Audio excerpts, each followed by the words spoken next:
BMW's X4 is an all-new model for 2015, but don't call this high-riding, all-wheel drive four-door with a liftgate an SUV. BMW calls it a sports activity coupe. Now, it's the same name it gives its larger BMW X6 sibling, and that's because it's an SUV, but with coupe-like styling. It has a very aggressive sloping roofline, and while that does cut into cargo and passenger space, is the X4 all style and no substance? The X4 has two available engines, a turbocharged 4-cylinder making 240 horsepower and a turbocharged 6-cylinder making 300 horsepower. We're testing the 300 horsepower model here in the M Sport trim level. This is the sportiest configuration X4 that you can buy. But it comes from roots in the 3 Series, and in the 3 Series, that turbocharged 4-cylinder is so great. So before you just go out and buy the most powerful one, I highly recommend driving the 4-cylinder.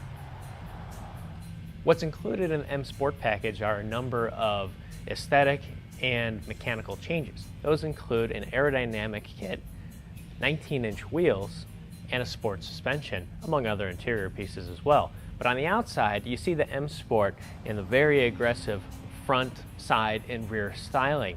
Overall, it looks like a mini BMW X6M. And that's a good thing. It's a very good, very aggressive looking SUV. The M Sport's aerodynamic kit works perfectly with the X4's shape. The way that the X4's roof peaks over the front compartment and aggressively slopes rearward, it reminds me of the Nissan 370Z Coupe. The X4 M Sport rides as aggressively as it looks. It has a very aggressive sport suspension standard, and it's a little too stiff for my taste. The car always seems like it's in motion up and down. It's very bouncy on rough roads. It wears on you after a long commute. And it also doesn't have any adjustability settings for the firmness. That's an optional suspension.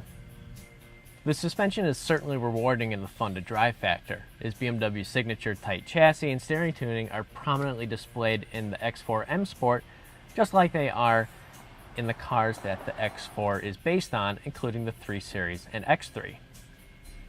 The X4's interior is very similarly styled to the 3 Series as well as the X3, and it's just as nice on the inside. But where the big difference comes is the back seat, where that aggressive sloping rear roofline cuts down on headroom compared to the X3, and plus you're going to have to remind passengers every time they get in not to knock their head on the roof here, because that will happen. Now, the back seat itself is fairly comfortable, but it's tight. You can tell there's a little bit less room than the X3, and plus these seats, they don't slide or recline. One of the X4 shortcomings is its smaller cargo area compared to the X3. Now, it's not totally unusable. There's still a good amount of space, but you lose some height for taller objects. But what you do get in the X4 is a very nifty cargo management system, rail-based, and you also have a standard power liftgate. But on top of that power liftgate, there's a missing feature.